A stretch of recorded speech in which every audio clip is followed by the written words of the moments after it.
Au nom du Père et du Fils et du Saint-Esprit, ainsi soit-il.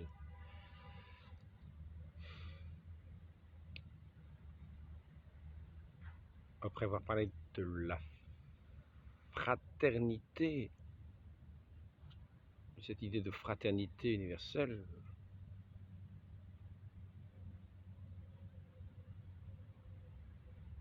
mépris de Dieu, mépris de ses lois, sans discrimination religieuse aucune, c'est-à-dire dans le règne du péché, qui est l'inimitié à Dieu et l'inimitié aux hommes, car toutes les lois de Dieu ne tendent qu'à l'adoration de Dieu et à l'entente, l'union, la communion des hommes, dans cet esprit unique de cet amour de Dieu, qui est amour et qui nous a fait à son image et à sa ressemblance.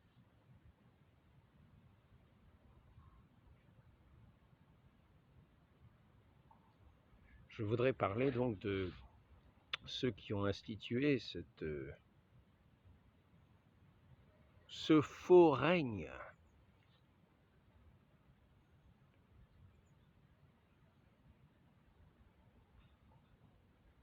d'une république, d'un royaume qui n'est pas celui de Dieu et qui n'a pas pour tête Dieu lui-même, qui ne se reçoit pas de son Dieu, même si tout ce qu'il est, tout ce qu'il a en tant que créature vient de Dieu, mais qui rejette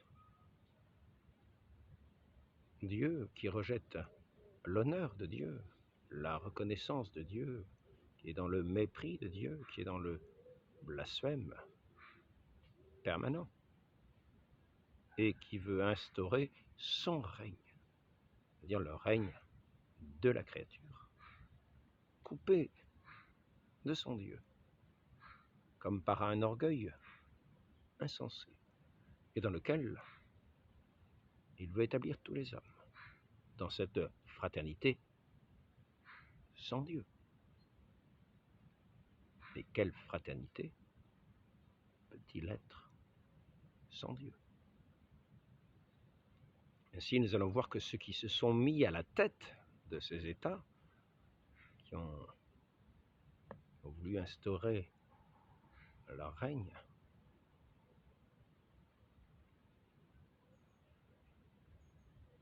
sont finalement tous ceux qui se sont accaparés du pouvoir dans les révolutions diverses, dans une espèce de singerie du royaume de Dieu. Et nous allons voir que leur action à la tête de ces différents États, qui sont plutôt des monstres,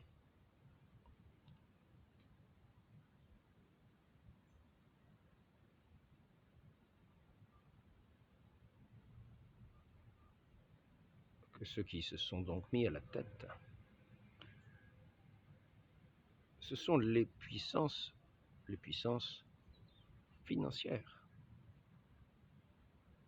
qui, par l'argent, vont instaurer leurs lois, par la puissance de leur argent, et qui vont ainsi se mettre à la tête de l'humanité pour la soumettre.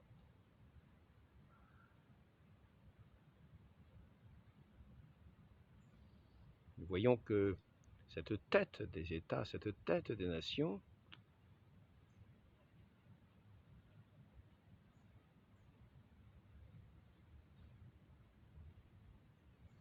qui ont rejeté leur Dieu, ont comme attiré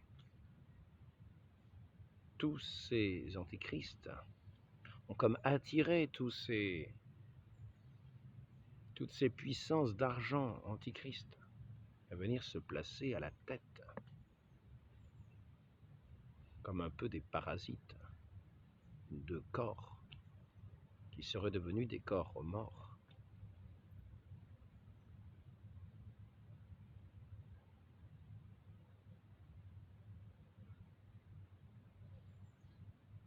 Car le corps vivant peut peut-être mourir avec des parasites, avec des sangsues, quand il serait recouvert, et dont ces sangsues retireraient tout le sang et donc la vie. Mais un corps vivant veille à enlever les parasites et les sangsues, et ainsi à garder sa vie. Les arbres qui sont des végétaux voient sur eux pousser des plantes parasites, des lierres, vont tirer leur substance peut-être des arbres aussi, prendre racine sur ces arbres, en tirer la sève.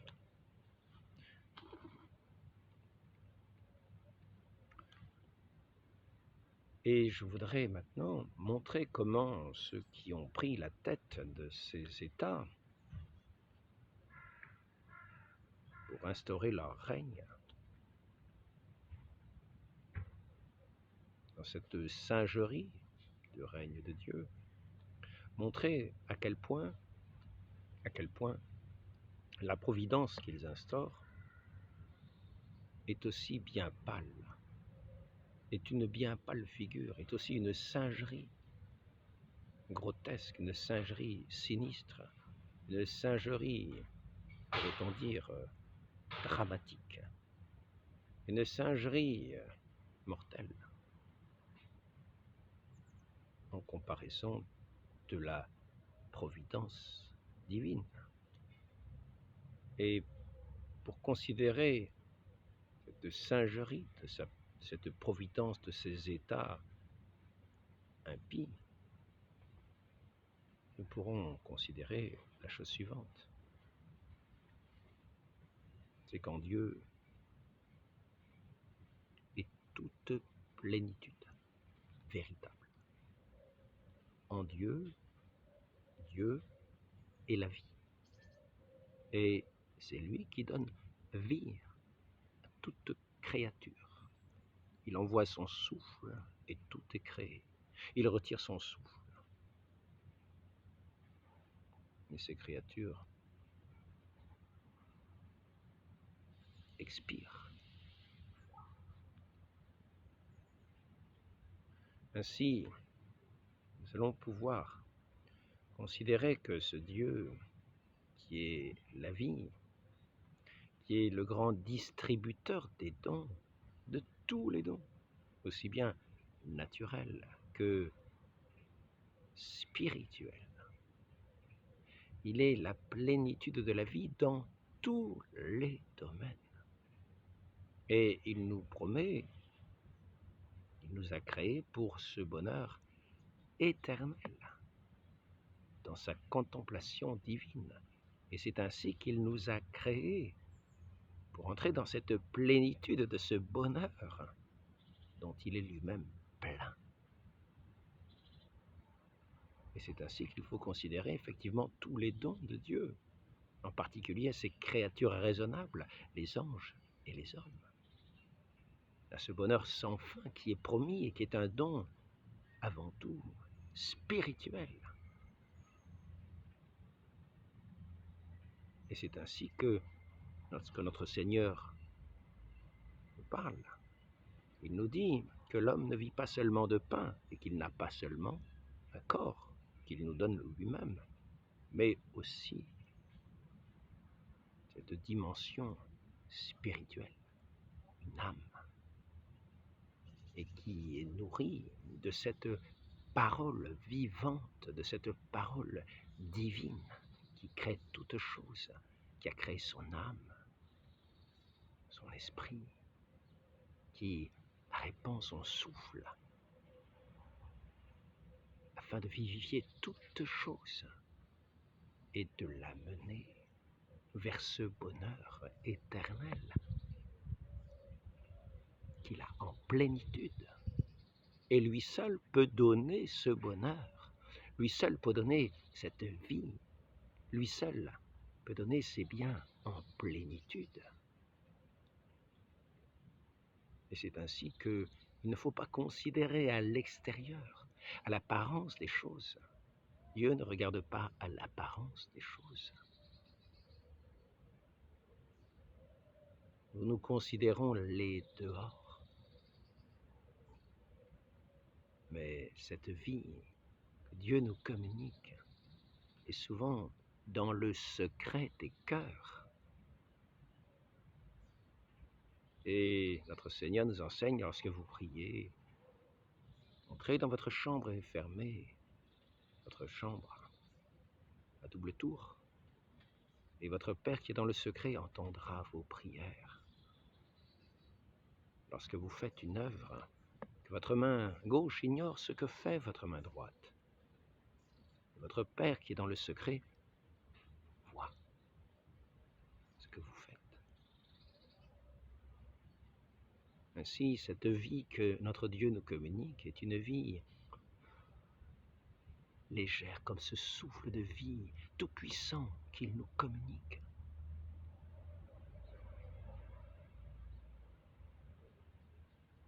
Et dont le monde est incapable, car c'est le propre de Dieu que de communiquer cette vie, de dispenser cette vie, et dans sa plénitude, d'en recevoir le bonheur. Maintenant, pour ceux qui ont voulu se couper de leur Dieu, se couper de cette vie de la grâce, pour ne régner que sur les éléments naturels du monde, ils sont comme des mécaniques qui ont perdu cette grâce divine, qui se sont coupés de celui qui est la plénitude de tout bien. Et ils se mettent à la tête de ces pays pour jouer le rôle de Dieu, de dispensateur des biens, de dispensateur de toute richesse. Et ils distribuent leurs dons comme s'ils en étaient l'origine, comme s'ils en étaient les maîtres. Ils distribuent leurs dons sonnants et trébuchants pour nous faire effectivement trébucher. Et effectivement sonnant, car tous ces trébuchements dans lesquels nous tombons résonnent de tous les bruits de guerre que nous pouvons entendre, car tous ces biens qu'ils dispensent sonnants et trébuchants manquent de ce qui fait la dimension principale de l'homme, ce souffle vivifiant qui vient remplir les cœurs. Et ainsi ces biens deviennent les sources du malheur, les sources du détournement de leur Dieu, les sources du détournement de cette source unique de la vie, qui est le Dieu véritable et unique. Et il n'y en a pas d'autre. Ainsi, ceux qui se mettent à ces têtes d'État pour dispenser les richesses et les biens, en ayant banni le bon Dieu des sociétés dans des lois impies et iniques, dans des fraternités qui n'en sont pas, qui n'en ont que le nom, qui est une fraternité du mensonge et du crime.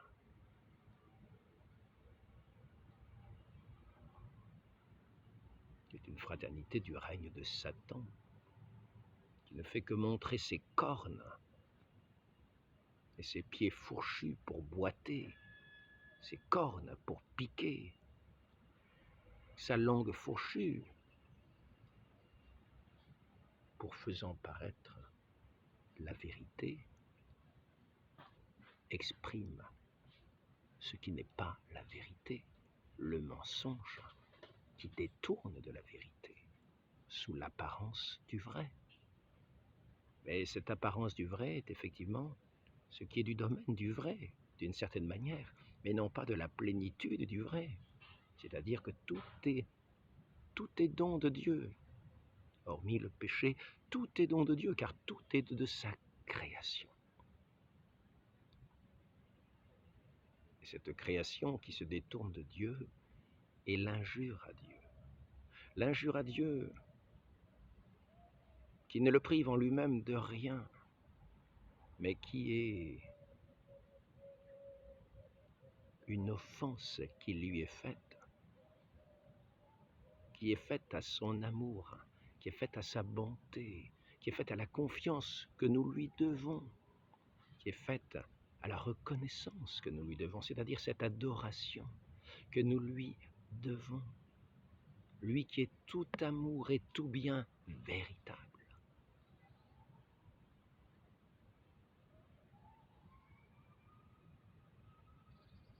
Et qui nous a créés pour la plénitude de ces dons qu'il donne en plénitude, dans une mesure secouée, débordante, tassée. Le Christ nous promet. Et ce détournement de Dieu,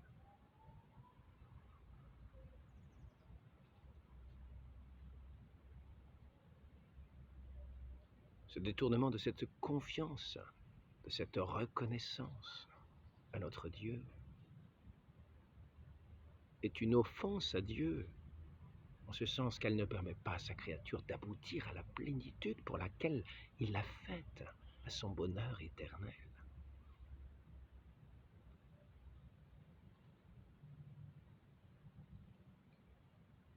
Toute chose est ordonnée à la plus grande gloire de Dieu, à qui appartient toute gloire, tout honneur, toute bonté, auquel il nous fait participer dans cette reconnaissance, dans cette contemplation d'un bonheur à notre mesure et à sa mesure, en ce sens que les biens qu'il nous donne sont véritables. Les biens dont il emplit nos âmes, nos esprits, nos cœurs sont des biens véritables. Et cette vie qu'il donne à nos corps, qui seront glorieux dans l'éternité, sont des biens véritables et glorieux et magnifiquement insurpassables. Ainsi, nous voyons que ceux qui se mettent à la tête des États, ces États qu'ils disent providence, qui pensent faire la pluie et le beau temps, diriger les nations par l'empire, faisant peser leurs mains pesantes, d'écus sonnants et trébuchants, par lesquels ils veulent mener le monde,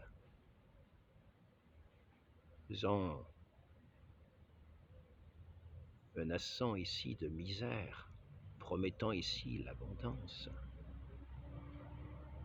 dans un mensonge permanent, dans une coupure de cette vie de la grâce.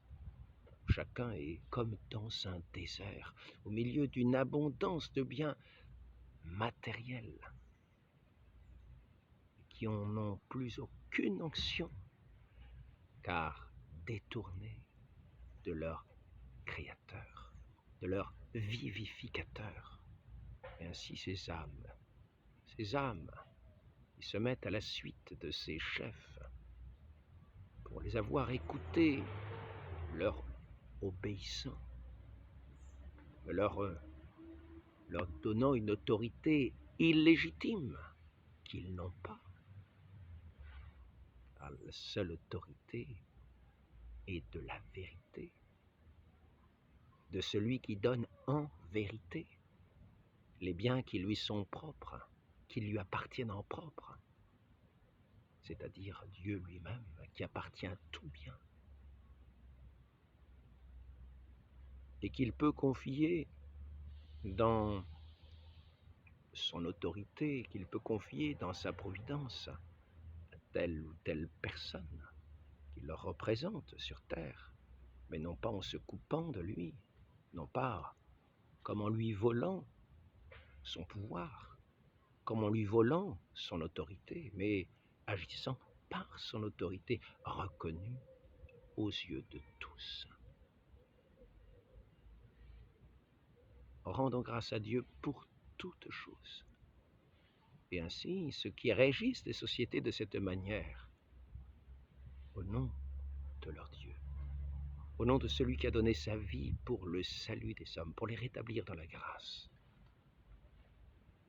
et qui a tout pouvoir, à qui a été donné tout pouvoir, le Christ, ce qui gouverne au nom du Christ, au nom de celui qui, au don de sa vie, a rendu la grâce aux âmes, de ceux qui lui donnent leur foi et leur reconnaissance,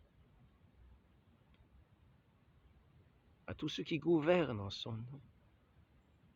Il donne aussi il dispense aussi à travers leur gouvernement ces lois divines, cette grâce qu'il destine à tous les enfants de Dieu.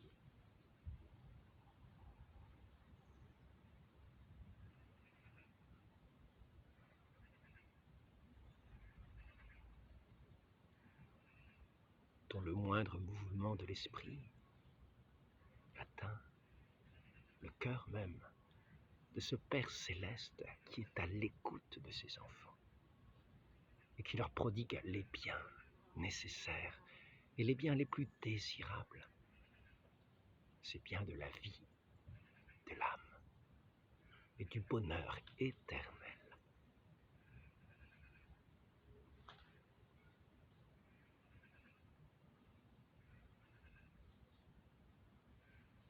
Tous les usurpateurs de l'autorité de Dieu dans ce monde, les puissances qui font peser leur joug par la contrainte des lois financières qu'ils promettent, qu'ils retirent, et qui dirigent toute chose, toute âme qui s'est fiée à eux, toute âme qui recherche les biens de ce monde, plutôt que la vie véritable, celle de cette grâce de Dieu, qui n'est pas un don des créatures, qui ne dépend pas des créatures, qui passe par les créatures, en tant que comme médiateur, mais par le médiateur unique, notre Seigneur Jésus-Christ, mais à travers ces dons de Dieu reçus en action de grâce, nous recevons aussi, nous restons dans l'union à notre Dieu, dans cette union spirituelle, de cet esprit qu'il communique à ceux qui lui restent unis dans la volonté, dans l'application de ses lois, de ses commandements.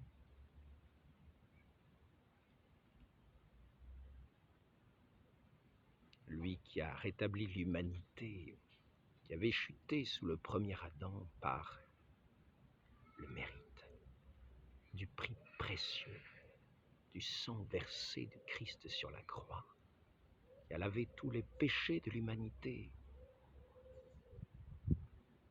et qui par son souffle donné sur son Église vient vivifier tous ces enfants nouveau-nés dans ce baptême, qui est une renonciation à ces règnes du monde, pour vivre, entrer dans ce royaume céleste, dans ce royaume de Dieu.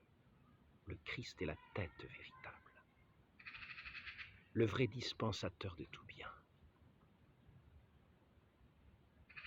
Non pas en espèces sonnantes et trébuchantes à la manière du monde, réglant leur paix, leur guerre à la manière du monde, non, non. Mais cette paix véritable, dans la plénitude de tout bien divin. Demandons à la très sainte Vierge Marie de garder toujours pour chef celui à qui nous avons promis fidélité au baptême, dans lequel nous sommes renés dans les eaux saintes du baptême, pour demeurer sous son joug si doux, si aimable, sous ce fardeau si léger, qui n'a pas cette pesanteur écrasante du fardeau du monde mort. Car il s'est détourné de son Dieu et a perdu cette vie de la grâce, cette légèreté de l'Esprit Saint de Dieu.